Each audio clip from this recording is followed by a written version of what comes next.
എല്ലാവർക്കും അറിയുന്നതാണ്. കാരണം മറ്റെല്ലാ പരീക്ഷകൾക്കും വേണ്ടിയും പഠിക്കുന്ന ചാപ്റ്ററുകൾ തന്നെയാണ്.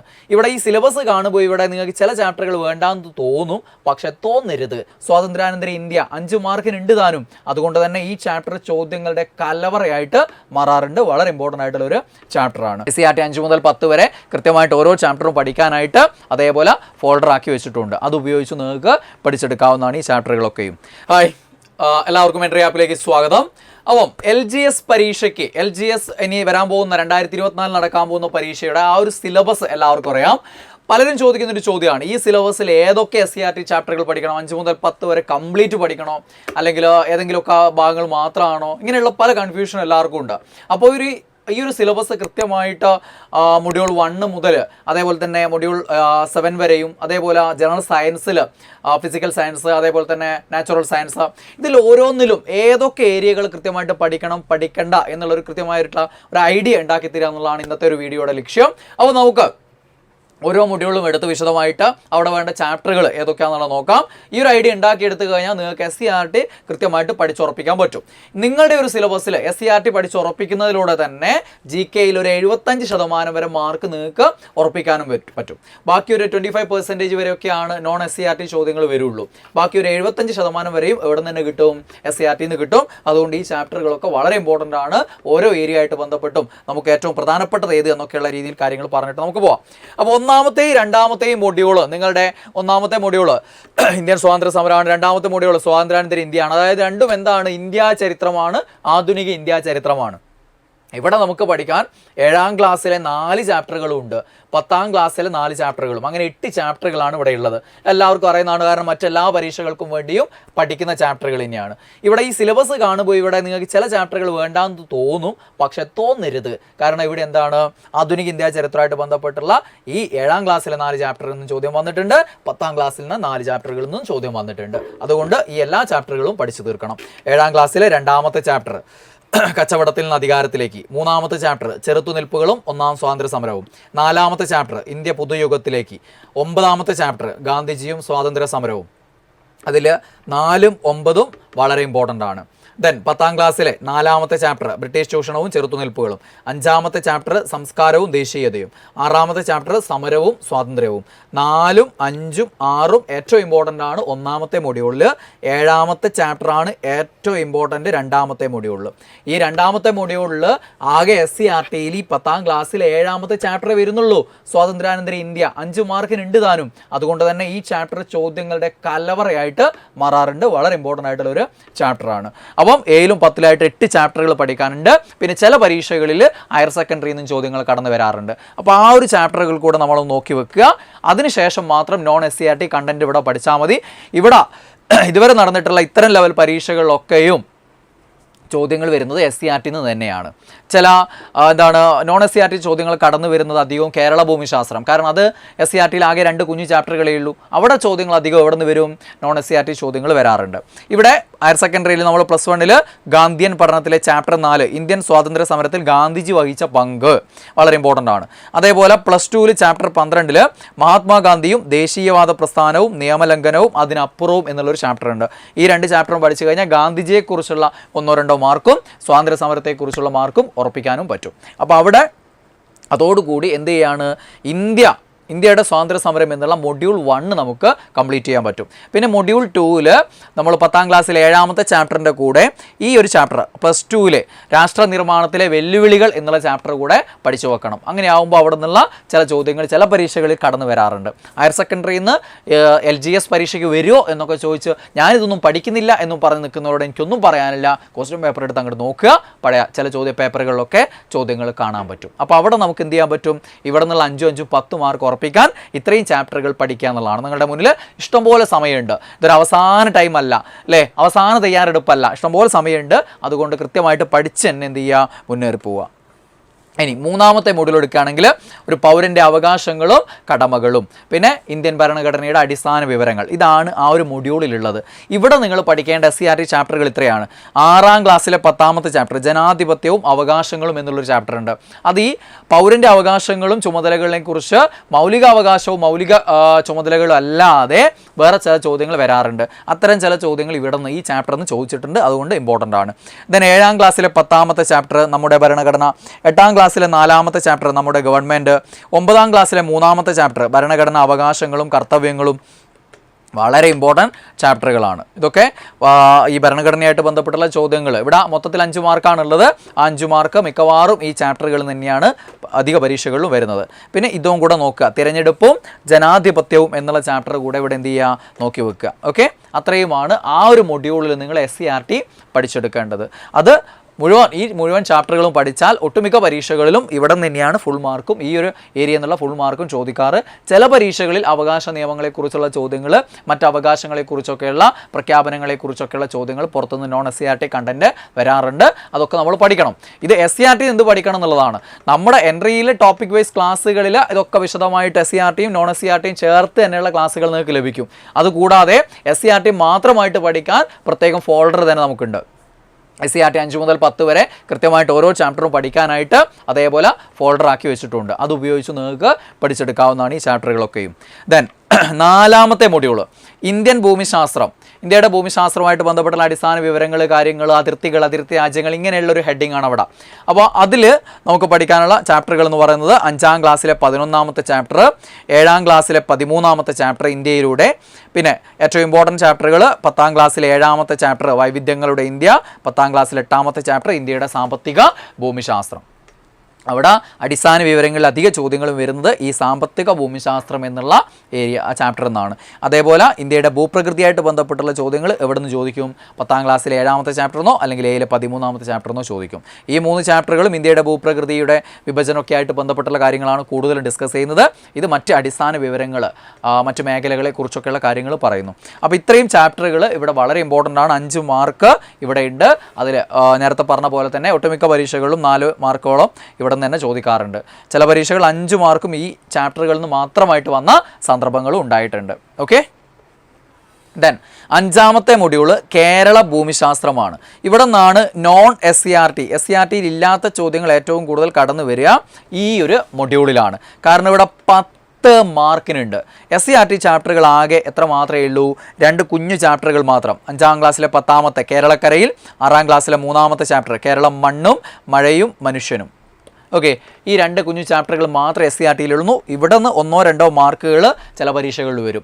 ബാക്കി 8ഓളം മാർക്കുകൾ നിങ്ങൾ റാങ്ക് ഫയൽ ഉപയോഗിച്ച് പഠിക്കണം. അല്ലെങ്കിൽ നമ്മുടെ ആപ്പിലുള്ള ക്ലാസ്സുകൾ, സബ്ജക്റ്റ് വൈസ് ക്ലാസ്സുകളുണ്ട്, ടോപ്പിക് വൈസ് ക്ലാസ്സുകളുണ്ട്. ആ ക്ലാസ്സുകൾ കണ്ട് തന്നെ പഠിക്കണം. അല്ലെങ്കിൽ കയ്യിലുള്ള റാങ്ക് ഫയൽ ഉപയോഗിച്ച് തന്നെ പഠിച്ചെടുക്കണം. ഓക്കെ, ദെൻ 6ാമത്തെ മൊഡ്യൂൾ എന്ന് പറയുന്നത് ആധുനിക കേരള ചരിത്രമാണ്. കേരളത്തിലെ ദേശീയ പ്രസ്ഥാനവും കേരളത്തിലെ നവോത്ഥാന മുന്നേറ്റങ്ങളും, ഇതാണ് ആ ഒരു മൊഡ്യൂളിൽ നമുക്ക് പഠിക്കാനുള്ളത്.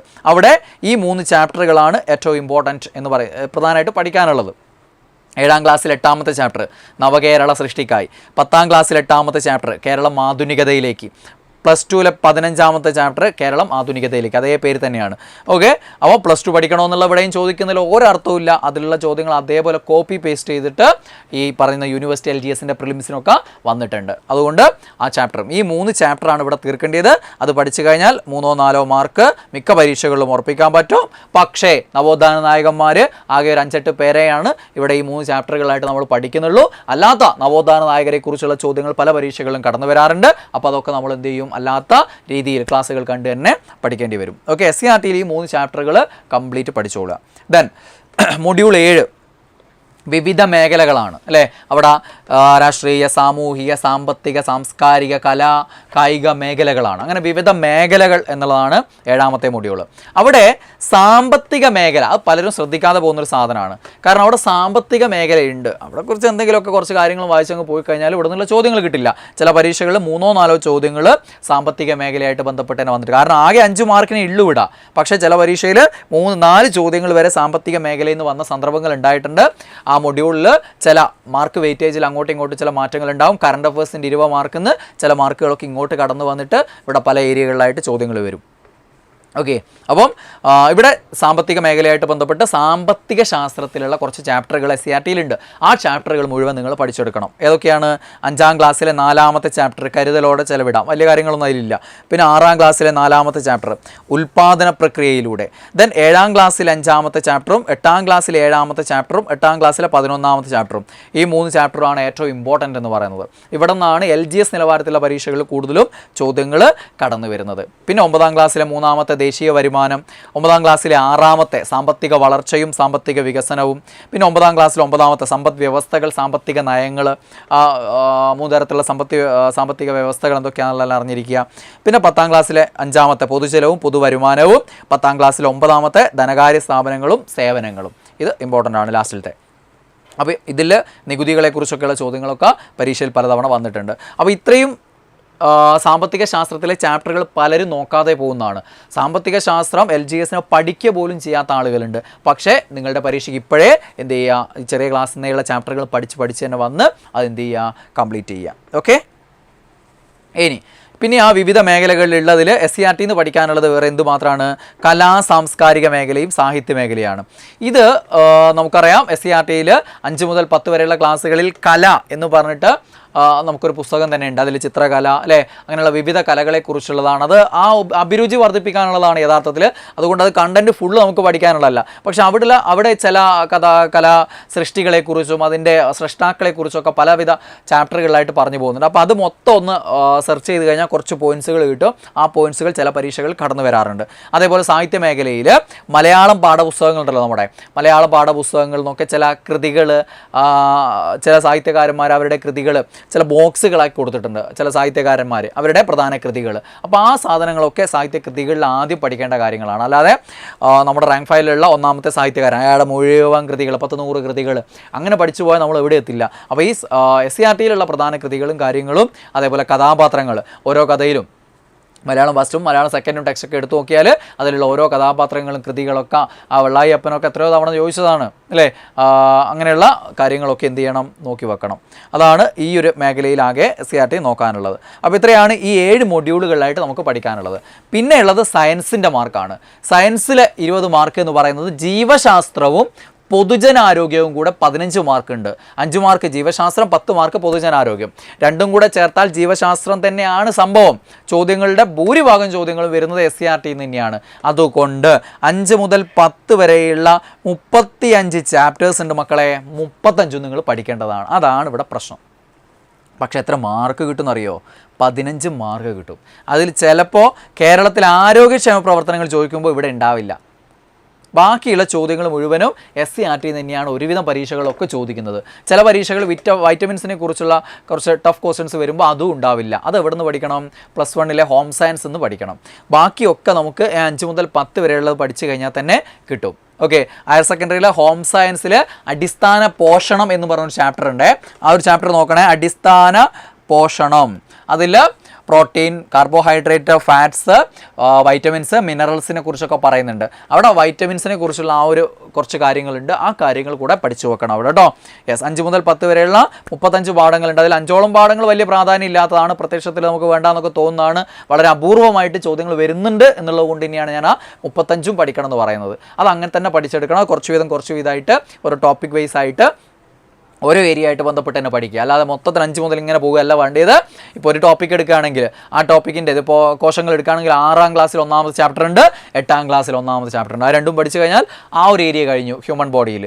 അങ്ങനെ ഓരോ ഏരിയ ആക്കിയിട്ട് തീർത്ത് പോകണം. അല്ലാതെ 5 മുതൽ ഇങ്ങനെ 5 ഫുള്ള് പഠിച്ച് 6 ഫുള്ള് പഠിച്ച് 7 ഫുള്ള് പഠിച്ച് അങ്ങനെ എത്തുമ്പോഴേക്കും അടിത്തറ പോയിട്ടുണ്ടാവും. കാര്യങ്ങൾ കൃത്യമായിട്ട് മനസ്സിലാവില്ല. ഓരോ ടോപ്പിക്കിൻ്റെ ഏതൊക്കെ ക്ലാസ്സുകളിലുണ്ടോ അതൊക്കെ അനുസരിച്ച് തന്നെ പഠിച്ചു തീർക്കുക. ഇനി ഭൗതിക ശാസ്ത്രമുണ്ട്, രസതന്ത്രം. ആ രണ്ടും കൂടെ 5 മാർക്കാണ്. അവിടെ ഫിസിക്സിൽ 32 ചാപ്റ്ററുകളുണ്ട്. അതിൽ 25 നമുക്ക് വേണ്ടിയതാണ്. ബാക്കി 7 ചാപ്റ്ററുകളിൽ നിന്ന് ഈ രീതിയിൽ സിലബസ് വരാൻ തുടങ്ങിയതിന് ശേഷം ചോദ്യങ്ങൾ വരുന്നില്ല. ഓക്കെ. അപ്പോൾ അവിടെ 25 ചാപ്റ്ററുകൾ പഠിക്കാനുണ്ട്. 5ലെ 3ാമത്തെ ചാപ്റ്റർ അവിടെ മാനത്തെ നിഴൽക്കാഴ്ചകൾ, 5ലെ 5ാമത്തത് ഊർജ്ജത്തിൻ്റെ ഉറവകൾ. ഈ ബഹിരാകാശമായിട്ട് ബന്ധപ്പെട്ടുള്ള ഒരു ചാപ്റ്ററാണ് ഇതും. ഇവിടെ നിന്ന് ചില ചോദ്യങ്ങൾ വന്നിട്ടുണ്ട്. ഓക്കെ. 5ലെ 6ാമത്തെ ചാപ്റ്റർ ഇത്തിരി ശക്തി ഒത്തിരി ജോലി. പിന്നെ 5ലെ 9ാമത്തെ ചാപ്റ്ററാണ് ബഹിരാകാശം വിസ്മയങ്ങളുടെ ലോകം. വളരെ സിമ്പിളായിട്ടുള്ള കുറേ കാര്യങ്ങളാണ് അതിലുള്ളത്. പക്ഷേ സൗരയൂഥം എന്ന് പറഞ്ഞ ടോപ്പിക്കില്ലേ, അവിടെ നിന്ന് ഈ ഒരു ചാപ്റ്ററിൽ നിന്ന് ചോദ്യങ്ങൾ വരാറുണ്ട്. പിന്നെ മാറ്റത്തിൻ്റെ പൊരുൾ, ഊർജ്ജ മാറ്റങ്ങളെക്കുറിച്ച് പറയുന്നുണ്ട്. അതുകൊണ്ട് നമ്മുടെ സിലബസിലുള്ളതാണ്. ഊർജ്ജ പരിവർത്തനമൊക്കെ. ചലനത്തിനൊപ്പം, ചലനം നമ്മുടെ സിലബസിലുള്ളതാണ്. തിങ്കളും താരങ്ങളും, ഇവിടെ നിന്നാണ് തിരുവാതിര നക്ഷത്രത്തിൻ്റെ ചോദ്യമൊക്കെ, ഓറിയോൺ വേട്ടക്കാരനൊക്കെ ഇപ്പോൾ അടുത്ത പരീക്ഷയിൽ ചോദിച്ചിട്ടുള്ളത്. അതൊക്കെ ഈ ചാപ്റ്ററിലുണ്ട്. ഓക്കെ, അപ്പോൾ അത് ബഹിരാകാശമായിട്ട് ബന്ധപ്പെട്ടുള്ള ആ ഒരു ഏരിയയിൽ നിന്ന് പഠിക്കേണ്ട സാധനങ്ങളാണ്. പിന്നെ പ്രകാശം എന്നുള്ള ടോപ്പിക്കിൽ വരുന്നതാണ് 7ാം ക്ലാസ്സിലെ 2ാമത്തെ പ്രകാശവിസ്മയങ്ങൾ. പിന്നെ ബലങ്ങൾ, മർദ്ദം, ദ്രാവകത്തിലും വാതകത്തിലും, അതായത് ദ്രവബലങ്ങളെക്കുറിച്ചുള്ള ഒരു ചാപ്റ്ററാണ് 7ാം ക്ലാസ്സിലെ 7ാമത്തത്. പിന്നെ താപം എന്നുള്ള ടോപ്പിക്ക് നിങ്ങൾക്ക് പഠിക്കാനുണ്ട്. അവിടെ 7ാം ക്ലാസ്സിൽ 9ാമത്തെ ചാപ്റ്റർ താപം ഒഴുകുന്ന വഴികൾ പഠിക്കണം. പിന്നെ 8ാം ക്ലാസ്സിലെ 8ാമത്തെ ചാപ്റ്റർ അളവുകളും യൂണിറ്റുകളും. അളവുകളും യൂണിറ്റുകളും എന്ന് പറഞ്ഞാൽ നിങ്ങളുടെ സിലബസിലില്ല, പക്ഷേ ദ്രവ്യം, പിണ്ഡം എന്നൊക്കെ പറഞ്ഞിട്ടൊരു ടോപ്പിക് ഉണ്ട്. അവിടെ ദ്രവ്യത്തിൻ്റെ അളവുകൾ, കാര്യങ്ങൾ, യൂണിറ്റുകൾ ഒക്കെ ചോദിക്കാം. പിണ്ഡത്തിൻ്റെ ചോദിക്കാം, ദ്രവ്യത്തിനെ കുറിച്ച് ചോദിക്കാം, ദ്രവ്യത്തിൻ്റെ അവസ്ഥകളെക്കുറിച്ച് ചോദിക്കാം. അതൊക്കെ പരീക്ഷയിൽ വന്നിട്ടുണ്ട്. അതുകൊണ്ട് ഈ ഒരു ചാപ്റ്റർ അവിടെ നോക്കണം. പിന്നെ 8ാം ക്ലാസ്സിൽ 9ാമത്തെ ചാപ്റ്റർ ചലനം, 8ാം ക്ലാസ്സിലെ 10ാമത്തെ ചാപ്റ്റർ ബലം. പ്രകൃതിയിലെ ചലനങ്ങളും ബലങ്ങളും ഉണ്ടല്ലോ, അപ്പോൾ അതിൽ വരുന്നതാണ് അതൊക്കെ. പിന്നെ പ്രകാശമായിട്ട് ബന്ധപ്പെട്ട് 8ാം ക്ലാസ്സിലെ 18ാമത്തെ ചാപ്റ്റർ പ്രകാശ പ്രതിപതനം ഗോളീയ ദർപ്പണത്തിൽ. പിന്നെ 19ാമത്തെ ചാപ്റ്റർ ശബ്ദം ടോപ്പിക്കാണ്, പ്രകാശവും ശബ്ദവും. പിന്നെ ദ്രവബലങ്ങൾ വളരെ ഇമ്പോർട്ടൻറ്റ് ടോപ്പിക് ചാപ്റ്ററാണ്. ഇവിടുന്ന് പല പരീക്ഷയും ചോദ്യങ്ങൾ വന്നിട്ടുണ്ട്. പിന്നെ 9ാം ക്ലാസ്സിലെ 2 ചലന സമവാക്യങ്ങൾ, 3 ചലന നിയമങ്ങൾ. ആ രണ്ടും ഇമ്പോർട്ടൻ്റ് ആണ് ചലനവുമായി ബന്ധപ്പെട്ട്. ഓക്കെ, പിന്നെ 4ാമത്തത് ഗുരുത്വാകർഷണം, ബലം ഒരു ടോപ്പിക്കാണ്. അതിൽ ഏറ്റവും കൂടുതൽ ചോദ്യങ്ങൾ ഇപ്പോൾ വന്നുകൊണ്ടിരിക്കുന്ന ഒരു ഏരിയയാണ് ഗുരുത്വാകർഷണ ബലം. 9ാം ക്ലാസ്സിൽ ഈ 4ാമത്തെ ചാപ്റ്റർ വളരെ ഇമ്പോർട്ടൻ്റ് ആണ്. ഓക്കെ, പിന്നെ 9ാം ക്ലാസ്സിൽ 5ാമത്തെ പ്രവൃത്തി, ഊർജ്ജം, പവർ. പിന്നെ 9ാം ക്ലാസ്സിലെ 7ാമത്തെ ചാപ്റ്റർ തരംഗചലനം, ശബ്ദത്തെക്കുറിച്ച് തന്നെയുള്ളൊരു ചാപ്റ്ററാണ്. പിന്നെ പ്രകാശത്തിൻ്റെ 3 ചാപ്റ്ററുകൾ 10ാം ക്ലാസ്സിലുണ്ട്. പ്രകാശത്തെക്കുറിച്ചാണ് ഫിസിക്സിൽ ഏറ്റവും കൂടുതൽ ചാപ്റ്ററുകൾ പഠിക്കാനുള്ളത്. അതുകൊണ്ട് തന്നെ പല പരീക്ഷകളിൽ 1 മാർക്ക് എന്തായാലും അവിടെ നിന്ന് വരും. ഇവിടെ ആകെ മൊത്തം 12 ടോപ്പിക്കിൽ നിന്ന് 5 മാർക്കേ ഉള്ളൂ. അപ്പോൾ പല ടോപ്പിക്കും ഡ്രോപ്പ് ചെയ്യപ്പെടും. പക്ഷേ ഈ പ്രകാശം എന്നുള്ള ചാപ്റ്ററുകൾ കുറേ ഉള്ളത് കൊണ്ട് തന്നെ ഒട്ടുമിക്ക പരീക്ഷകളിലും അവിടെ നിന്നൊരു ചോദ്യം കടന്നു വരാറുണ്ട്. ഓക്കെ, അപ്പോൾ അതിൽ ഏറ്റവും ഇമ്പോർട്ടൻ്റ് ആണ് ഈ 6ാമത്തെ ചാപ്റ്റർ, കാഴ്ചയും വർണ്ണങ്ങളുടെ ലോകവും. പിന്നെ ഊർജ്ജവുമായി ബന്ധപ്പെട്ട് ലാസ്റ്റ് ചാപ്റ്റർ ഊർജ്ജ പരിപാലനം എന്നുള്ള ചാപ്റ്ററും. ഇത്രയും ചാപ്റ്ററുകൾ അവിടെ പഠിക്കാനുണ്ട്. ഫിസിക്സിൽ നിങ്ങൾക്ക് പഠിക്കാനുണ്ട് 32 SCERT ചാപ്റ്ററുകൾ നിങ്ങൾക്ക് 5 മുതൽ 10 വരെ ഉണ്ട്.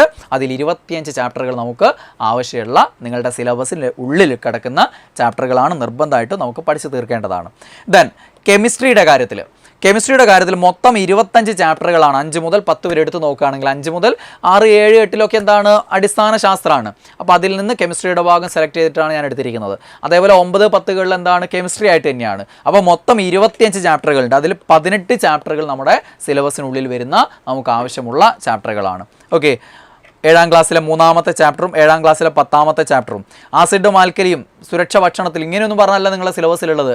നിത്യജീവിതത്തിലെ രസതന്ത്രം, അവിടെ ഈ ഒരു ചാപ്റ്ററുകളിൽ നിന്ന് പല പരീക്ഷകളിലും ചോദ്യങ്ങൾ വന്നിട്ടുണ്ട്. നിത്യജീവിതത്തിലെ രസതന്ത്രത്തിൽ എന്ന ടോപ്പിക്കിൽ ഇവിടെ നിന്നാണ് ചോദ്യങ്ങൾ പല പരീക്ഷകളിലും വന്നിട്ടുള്ളത്. അതുകൊണ്ട് അത് പഠിക്കണം. പിന്നെ 8ാം ക്ലാസ്സിലെ 4ാമത്തെ ചാപ്റ്റർ പദാർത്ഥ സ്വഭാവം, 5ാമത്തെ ചാപ്റ്റർ പദാർത്ഥങ്ങളിലെ അടിസ്ഥാന ഘടകങ്ങൾ. ഇത് ദ്രവ്യവും പിണ്ഡവും എന്നുള്ള ഏരിയ ആയിട്ട് ബന്ധപ്പെട്ടു. പിന്നെ ഈ ചാപ്റ്ററിൽ ലാവോസിയറിനെ കുറിച്ചൊക്കെ പറയുന്നുണ്ട്, ഹൈഡ്രജനെയും ഓക്സിജനെയും കുറിച്ചൊക്കെ പഠിക്കുന്നുണ്ട്. അപ്പോൾ അതുകൊണ്ട് തന്നെ എന്താണ്, ഈ ചാപ്റ്ററുകൾ നമുക്ക് ആവശ്യമുള്ളതാണ്. പിന്നെ 8ാം ക്ലാസ്സിലെ 7ാമത്തെ ചാപ്റ്റർ ലോഹങ്ങൾ എന്നുള്ള ചാപ്റ്റർ, മൂലകങ്ങളുടെ വർഗീകരണം പഠിക്കാണ്ട്. വർഗീകരണത്തിൻ്റെ ശാസ്ത്രജ്ഞന്മാർ മാത്രം പോരാ, നമുക്ക് ലോഹം അലോഹം എന്നുള്ള വർഗീകരണവും ലോഹവും അലോഹവുമായി ബന്ധപ്പെട്ടുള്ള ഏറ്റവും പ്രധാന ചാപ്റ്ററുകൾ നമ്മൾ പഠിച്ചിരിക്കണം. അവിടെ നിന്നൊക്കെ ചോദ്യങ്ങൾ വരുന്നുണ്ട്. ഓക്കെ, പിന്നെ 8ാം ക്ലാസ്സിലെ 15ാമത്തെ ചാപ്റ്റർ ലായനികൾ, നിത്യജീവിതത്തിലെ രസതന്ത്രം എന്ന ഏരിയയിൽ ചോദ്യങ്ങൾ ചോദിക്കുന്ന മറ്റൊരു ചാപ്റ്ററാണ് ഈ ലായനികൾ. ജലവും, ഇത് രണ്ടും നിത്യജീവിതത്തിലെ രസതന്ത്രവുമായി ബന്ധപ്പെട്ട് നമുക്ക് വേണ്ട ചാപ്റ്ററുകളാണ്. അപ്പോൾ കാരണം ഇതൊന്നും പലരും ശ്രദ്ധിക്കില്ല. കാരണം ഇതെന്താ, ലായനി നമുക്ക് പഠിക്കാനില്ലല്ലോ, ഇല്ല, ജലം പഠിക്കാനില്ലല്ലോ എന്ന് വിചാരിച്ചാൽ വിട്ടേക്കാണ് ചെയ്യുക. പക്ഷേ ഇതെന്താണ്, സിലബസിൽ ആ ഒരു ഏരിയ കണക്ട് ചെയ്തുകൊണ്ട് പല പരീക്ഷകളിലും ചോദ്യങ്ങൾ വന്നിട്ടുണ്ട്. ദെൻ അതേപോലെ തന്നെ നിത്യജീവിതത്തിലെ രസതന്ത്രമായിട്ട് ബന്ധപ്പെട്ടുള്ള മറ്റൊരു ചാപ്റ്ററാണ് ഫൈബറുകളും പ്ലാസ്റ്റിക്കുകളും. ഓക്കെ, വളരെ ഇമ്പോർട്ടൻറ്റ് ചാപ്റ്ററാണ് അത്. ദെൻ ഇത് കൂട്ടത്തിൽ ഏറ്റവും സാധ്യത, അതായത് 5 മാർക്കിന് കെമിസ്ട്രിയും ഫിസിക്സും കൂടെ ഉള്ളതിൽ ഏറ്റവും സാധ്യതയുള്ളൊരു ചാപ്റ്റർ ഇതാണ്, ആറ്റത്തിൻ്റെ ഘടന. അത് അവിടെ നിന്നുള്ള ചോദ്യങ്ങൾ കൂടുതലും വരാറുണ്ട്. കാരണം നിങ്ങളുടെ ആ സിലബസ് ഉണ്ടാക്കിയിരിക്കുന്ന അറിയാലോ, കെമിസ്ട്രിയുടെ 12 ടോപ്പിക്ക്, അതിൽ ആദ്യം തന്നെ കാണുന്ന ഒരു ടോപ്പിക്കുകളിൽ ഒന്നാണ്. അതുകൊണ്ട് വളരെ കൂടുതൽ തവണ ചോദിച്ചിട്ടുണ്ട്. പിന്നെ ഇത് റിഡോക്സ് പ്രവർത്തനവും രാസപ്രവർത്തന വേഗത. രാസപ്രവർത്തന വേഗതയൊന്നും അതിലുള്ള നിങ്ങൾ പഠിക്കണ്ട. പക്ഷേ ആ ചാപ്റ്റർ ഞാൻ നേരത്തെ പറഞ്ഞ പോലെ എന്തുണ്ട്, കുറേ കാര്യങ്ങൾ നമ്മുടെ സിലബസിൽ ഒതുങ്ങുന്ന ഹൈഡ്രജനും ഓക്സിജനും ഒക്കെ ആയിട്ട് ബന്ധപ്പെട്ട് ഓക്സീകരണം, നിരോക്സീകരണം അങ്ങനെയുള്ള കാര്യങ്ങളുണ്ട്. നേരത്തെ പറഞ്ഞ ലാവോസിയർ ഈ ചാപ്റ്ററിലാണ് കേട്ടുള്ളത്. ലാവോസിയർ അദ്ദേഹത്തിൻ്റെ കുറേ കാര്യങ്ങൾ, അതൊക്കെ നമുക്ക് ആവശ്യമുള്ള കുറേ കാര്യങ്ങൾ ആ ചാപ്റ്ററിലുണ്ട്.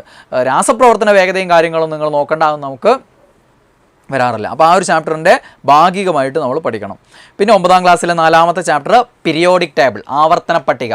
മൂലകങ്ങളുടെ വർഗീകരണം ഉണ്ടല്ലോ, അപ്പോൾ അവിടെ ഇമ്പോർട്ടൻ്റ് ആണ് ആവർത്തന പട്ടിക. പിന്നെ 5ാമത്തെ ചാപ്റ്റർ ആസിഡുകൾ, ബേസുകൾ, ലവണങ്ങൾ. നിത്യജീവിതത്തിൽ രസതന്ത്രമായിട്ട് ബന്ധപ്പെട്ട് 7ാം ക്ലാസ്സിലുള്ളത് കൂടാണ്ട് അതിൻ്റെ കുറച്ചുകൂടെ ഡീപ്പായിട്ടുള്ളൊരു ചാപ്റ്ററാണിത്. ഓക്കെ. പിന്നെ 9ാം ക്ലാസ്സിലെ 6ാമത്തെ ചാപ്റ്റർ അലോഹങ്ങൾ. പിന്നെ അലോഹങ്ങളിൽ ഏറ്റവും പ്രധാനിയാണ് കാർബണിൻ്റെ ലോകം. ഇതൊന്നും ആരും സിലബസിലുള്ളതായിട്ട് പോലും ചിന്തിക്കാറില്ല. പക്ഷേ പല പരീക്ഷകളിലും കാർബണിൻ്റെ രൂപാന്തരങ്ങളെക്കുറിച്ചുള്ള ചോദ്യങ്ങൾ വന്നിട്ടുണ്ട്. ഗ്രാഫൈറ്റിനെ കുറിച്ചും ഫുള്ളറിനെ കുറിച്ചൊക്കെയുള്ള ചോദ്യങ്ങൾ ഈ ചാപ്റ്ററിൽ നിന്ന് വന്നിട്ടുണ്ട്. ഓക്കെ. പിന്നെ 10ാം ക്ലാസ്സിൽ 1ാമത്തെ ചാപ്റ്റർ പീരിയോഡിക് ടേബിളും ഇലക്ട്രോൺ വിന്യാസവും.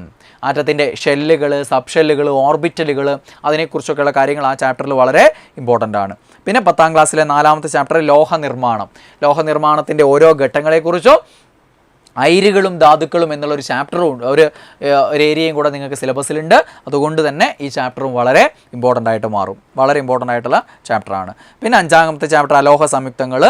ഈ പറഞ്ഞ ലോഹമലോഹം എന്നുള്ള വേർതിരിവുള്ളത് കൊണ്ട് അവിടെ നിന്നും ചിലപ്പോൾ ചോദ്യം വരാറുണ്ട്. 10ാം ക്ലാസ്സിലെ ബാക്കിയുള്ള ചാപ്റ്ററുകൾ 6-7 ചാപ്റ്ററുകൾ ഒക്കെ എന്താണ്, ഓർഗാനിക് കെമിസ്ട്രി ആയിട്ട് ബന്ധപ്പെട്ട ഓർഗാനിക് കെമിസ്ട്രി നിങ്ങൾക്ക് സിലബസിലില്ല, നിങ്ങൾ പഠിക്കേണ്ട ആവശ്യമില്ല. പക്ഷേ ഈ ഓർഗാനിക് കെമിസ്ട്രി ആയിട്ട് ബന്ധപ്പെട്ടുള്ള ഈ ലാസ്റ്റ് ചാപ്റ്ററിൽ നിന്ന് ചോദ്യങ്ങൾ വന്നിട്ടുണ്ട്. കാരണം എന്താ അറിയോ, നിത്യജീവിതത്തിലെ രസതന്ത്രമായിട്ട് ബന്ധപ്പെട്ട് സോപ്പിനെക്കുറിച്ചും ഗ്ലാസിനെക്കുറിച്ചൊക്കെയുള്ള ചോദ്യങ്ങൾ ആ ചാപ്റ്ററിലുണ്ട്. അപ്പോൾ അവിടെ നിന്നുള്ള ചോദ്യങ്ങൾ പലതവണ പരീക്ഷയിൽ വന്നിട്ടുണ്ട്.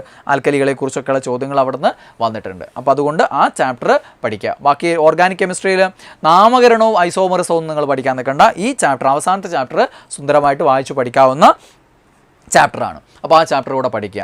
അങ്ങനെ അത്രയും ചാപ്റ്ററുകൾ എവിടെയും പഠിക്കാണ്ട് കെമിസ്ട്രി. ഇത്രയും പഠിച്ചു കഴിഞ്ഞാൽ SCERT നിങ്ങൾ കംപ്ലീറ്റ് ചെയ്യുകയും GKയുടെ 75% മാർക്ക് നിങ്ങൾക്ക് ഉറപ്പിക്കുകയും ചെയ്യാവുന്നതാണ്. നിങ്ങൾക്കറിയാം ഇതിൽ 7 മൊഡ്യൂളുകൾ എന്ന് പറയുമ്പോൾ 6 മൊഡ്യൂളുകൾ 5 മാർക്ക് വീതം 30ഉം, ഒരു മൊഡ്യൂൾ കേരളത്തിൻ്റെ ഭൂമിശാസ്ത്രം ഒരു മൊഡ്യൂൾ 10 മാർക്കും, അങ്ങനെ 40 മാർക്കാണ് ഈ പൊതു GK എന്ന് പറയാവുന്നതിൽ നിന്ന് വരിക. പിന്നെ ജീവശാസ്ത്രവും പൊതുജനാരോഗ്യവും കൂടെ 5ഉം 10ഉം 15 മാർക്കും, ഫിസിക്സും കെമിസ്ട്രിയും കൂടെ 5 മാർക്കും, അങ്ങനെ 60 മാർക്കാണ് ഇവിടെ മൊത്തത്തിൽ ഈ ഒരു GK മൊഡ്യൂളിൽ വരിക. പിന്നെ current affairs 20 mark, 80, 20 mark maths and mental ability. ഇങ്ങനെയായിരിക്കും നിങ്ങളുടെ LGSൻ്റെ സിലബസ് ഉണ്ടാവുക.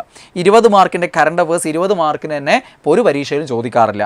അവിടെ 10-15 ചോദ്യങ്ങളായിട്ട് അത് ഒതുങ്ങുകയും ബാക്കി ചോദ്യങ്ങളൊക്കെ ഈ GKയിലേക്ക് കടന്നു വരികയും ചെയ്യും. അതായത് GK plus current affairs 80, GK plus current affairs എന്നുള്ള രീതിയിൽ 80 മാർക്ക് വരും. അതിൽ കറണ്ട് അഫേഴ്സ് 20 ഉണ്ടാവണമെന്നില്ല, 10-15 ഒക്കെ ആയിട്ട് കുറയാറുണ്ട്. GK ചോദ്യങ്ങളുടെ എണ്ണം ഈ പറഞ്ഞ മറ്റുള്ള സിലബസ് ഏരിയകളിൽ നിന്ന് വെയിറ്റേജിൽ വ്യത്യാസം വന്നുകൊണ്ട് കയറി വരും. അങ്ങനെയൊക്കെ വന്നിട്ടുണ്ട്. പിന്നെ മാത്സിൻ്റെ കാര്യം 20 മാർക്കാണ്. അവിടെ നമുക്ക് 8 മാത്സ് ടോപ്പിക്കും 8 മെൻ്റൽ എബിലിറ്റി ടോപ്പിക്കും, 16 ടോപ്പിക്കേ ഉള്ളൂ, 20 മാർക്ക് ഉണ്ട് താനും. അതുകൊണ്ട് ഒന്നും ഒഴിവായി പോകാറില്ല. എല്ലാ ടോപ്പിക്കിൽ നിന്നും ചോദ്യങ്ങൾ വരും. അവിടെയും നമ്മൾ എന്ത് ചെയ്യണം, SCERT പഠിച്ചു വെക്കണം. അവിടെ 7ാം ക്ലാസ് വരെയുള്ള SCERT ചാപ്റ്ററുകൾ, ഈ ഒരു സിലബസ് ഏരിയ ആയിട്ട് ബന്ധപ്പെട്ടുള്ള SCERT ചാപ്റ്ററുകൾ നമ്മൾ എല്ലാം പ്രധാനപ്പെട്ടതെല്ലാം പഠിച്ചു വെക്കണം. 7ാം ക്ലാസ് സിലബസിൽ ഉണ്ടോ ഇല്ലയോ എന്ന് നോക്കാതെ 7ാം ക്ലാസ്സിലെ മാത്സ് നിങ്ങൾ കംപ്ലീറ്റ് ആയിട്ട് പഠിക്കണം. അത് നിർബന്ധമാണ് ഒരു LGS പരീക്ഷയിൽ. ഇപ്പോൾ നടന്നുകൊണ്ടിരിക്കുന്ന PSC പരീക്ഷകളിലൊക്കെ SCERT മാത്സ് ആ രീതിയിൽ ചില പരീക്ഷകൾ കടന്നു വരുന്നുണ്ട്. ഓക്കെ, ഉയർന്ന ക്ലാസ്സിലുള്ളതിൽ 8, 9, 10 മാത്സ് കംപ്ലീറ്റ് നിങ്ങൾ പഠിക്കാൻ പോകണ്ട.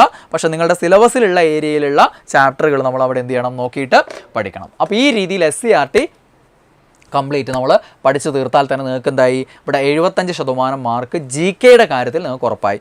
ബാക്കി 25% പുറത്തുനിന്ന് വരിക, നോൺ SCERT എന്നുള്ള രീതിയിൽ വരിക. അത് ഓൾറെഡി നമ്മൾ കയ്യിലുള്ള റാങ്ക് ഫയൽ ഉപയോഗിച്ചിട്ടോ അല്ലെങ്കിൽ നിങ്ങളുടെ നമ്മുടെ ആപ്പിലുള്ള ക്ലാസ്സുകളോ യൂട്യൂബിലുള്ള ക്ലാസ്സുകളോ ഒക്കെ ഉപയോഗിച്ച് നിങ്ങൾക്ക് പഠിച്ചു തീർക്കാം. ഓരോ ടോപ്പിക് വൈസ് ആയിട്ട് എടുത്ത് പഠിച്ചു തീർക്കാം. അപ്പോൾ ഒരു ടെൻഷനും വേണ്ട, നിങ്ങളുടെ മുന്നിൽ ഇഷ്ടംപോലെ സമയമുണ്ട് അല്ലേ. 6-7 മാസത്തിൽ കൂടുതൽ ഇനിയും നിങ്ങളുടെ മുന്നിലുണ്ട്. അപ്പോൾ നിങ്ങൾക്ക് സുന്ദരമായിട്ട് തീർക്കാവുന്ന ഒരു ചെറിയ സിലബസാണിത്. നല്ല രീതിയിൽ മത്സരിച്ച് പഠിക്കുക. കാരണം ഇപ്പോൾ യൂണിവേഴ്സിറ്റി LGS പരീക്ഷ നടക്കാൻ പോവുകയാണ് ഫെബ്രുവരി 7-ന്. ആ പരീക്ഷ കഴിയുമ്പോൾ അവർ കൂടെ അതിൽ പ്രിലിംസ് ക്ലിയർ ചെയ്ത് മെയിൻസ് എഴുതിയ എഴുതാൻ പോകുന്ന ആളുകൾ 50,000-ൽ പരം ആളുകളുണ്ടല്ലോ, അവർ കൂടെ ഇതിന് നിങ്ങളെ കൂടെ മത്സരിക്കാനുണ്ടാവും. അവരിത് റാങ്ക് ലിസ്റ്റ് വരുമോ ഇല്ലയോ എന്ന് അറിയാത്തത് കൊണ്ട് എന്ത് ചെയ്യും, നിങ്ങളെ കൂടെ നല്ല മത്സരത്തിന് അവരും ഉണ്ടാവും. അപ്പോൾ അവരോട് കൂടിയാണ് നമ്മൾ മത്സരിക്കേണ്ടത്. അതുകൊണ്ട് നന്നായിട്ട് ഇപ്പോഴേ പഠിച്ചു പോവുക. എല്ലാം കൂടി അവസാനത്തേക്ക് വെച്ച് അവസാനം അങ്ങ് നോക്കിക്കളയാം, അന്ന് അങ്ങ് മലമറിച്ച് കളയാമെന്ന് വിചാരിച്ച് കാത്തു നിന്നാൽ നടക്കില്ല. ഇപ്പോഴേ സിസ്റ്റമാറ്റിക് ആയിട്ട് പഠിച്ചു പോവുക. നമുക്ക് നല്ല രീതിയിൽ മുന്നോട്ട് പോകണം. യൂണിവേഴ്സിറ്റി LGS പരീക്ഷ കഴിഞ്ഞാൽ ഒരു LGS ഗോൾഡ് ബാച്ച് നമ്മൾ സ്റ്റാർട്ട് ചെയ്യും. ആ ഒരു ഗോൾഡ് ബാച്ചിൽ സിസ്റ്റമാറ്റിക് ആയിട്ട് സ്റ്റഡി പ്ലാൻ പ്രകാരം നമ്മൾ മുന്നോട്ട് പോവുകയും ചെയ്യും. അത് കഴിഞ്ഞാലേ ഇനി ബാച്ച് ആരംഭിക്കുകയുള്ളൂ. അതിനിടയിൽ ഇപ്പോൾ ഗോൾഡ് ബാച്ച് നമ്മൾ ആരംഭിക്കില്ല. ഈ ഫെബ്രുവരി 7 ശേഷം, എക്സാമിന് ശേഷം നമ്മൾ ഗോൾഡ് ബാച്ച് ആരംഭിക്കും. അതിൻ്റെ കാര്യങ്ങൾ ഡീറ്റെയിൽസ് ഒക്കെ നമ്മൾ അനൗൺസ് ചെയ്യും. ആ സമയത്ത് നിങ്ങൾക്ക് താല്പര്യം ഉണ്ടെങ്കിൽ അതിൽ ജോയിൻ ചെയ്തിട്ട് നിങ്ങൾക്ക് പഠനം കൊണ്ടുപോകാം. അതല്ല എങ്കിൽ ഇപ്പോൾ എൻട്രിയിലെ നോർമൽ ബാച്ചിൽ ചേർന്നിട്ടോ നിങ്ങൾക്ക് പഠനം മുന്നോട്ട് കൊണ്ടുപോകാം. എന്ത് തന്നെയായാലും മടിച്ചിരിക്കരുത്. സ്വന്തം വീട്ടിലിരുന്ന് ഒറ്റയ്ക്ക് പഠിക്കുകയാണെങ്കിലും എങ്ങനെ പഠിക്കുകയാണെങ്കിലും മടിച്ചിരിക്കാതെ ഇപ്പോഴേ പഠനത്തിൻ്റെ ട്രാക്കിലേക്ക് ഇറങ്ങുക. നല്ല രീതിയിൽ മുന്നോട്ടേക്ക് പോവുക. ചെറിയ സിലബസ് അല്ലേ, ഇത് ഞാൻ മറ്റേ പരീക്ഷയ്ക്ക് നോക്കിയതല്ലേ, അതുകൊണ്ട് അങ്ങനെയൊക്കെ മതി, ഇനി ഒരു റിവിഷൻ പോരെ എന്നൊക്കെ വിചാരിച്ചിരുന്ന് കഴിഞ്ഞാൽ അവസാനം നമ്മൾ ഇവിടെ എത്താത്ത അവസ്ഥ വരും. നിങ്ങൾ തേച്ചു മിനുക്കി എടുത്ത ആയുധം നിങ്ങൾ മൂർച്ച കൂട്ടി കൂട്ടി ഉപയോഗിക്കുന്നതനുസരിച്ച് അത് മെച്ചപ്പെട്ട് വരും. നിങ്ങളതിൻ്റെ ഉപയോഗം നിർത്തി വെക്കുകയാണെങ്കിൽ അത് തുരുമ്പെടുത്ത് പോകും. ഇതേപോലെ തന്നെയാണ് PSC പഠനത്തിലുള്ള കാര്യവും. നിങ്ങൾ നല്ല ലെവലാക്കി അത് കണ്ടിന്യൂസ് ആയിട്ട് കൊണ്ടുപോകണം. ടച്ച് വിടാതെ നിങ്ങൾക്ക് ജോലി കിട്ടുന്ന രീതിയിലുള്ള ഒരു റാങ്ക് ഉറപ്പിക്കുന്നവരെ നമുക്ക് കൊണ്ടുപോകാൻ പറ്റണം. എന്നാലേ കാര്യമുള്ളൂ. അല്ലാതെ നിങ്ങൾ എത്ര പഠിച്ച് വലിയ ലെവലിൽ എത്തിക്കഴിഞ്ഞാലും ഒരു മാസം അല്ലെങ്കിൽ ഒരു 2 ആഴ്ച ഗ്യാപ്പ് വന്നു പോയാൽ നിങ്ങളെയും കടന്ന് പലരും മുന്നോട്ടേക്ക് പോകും.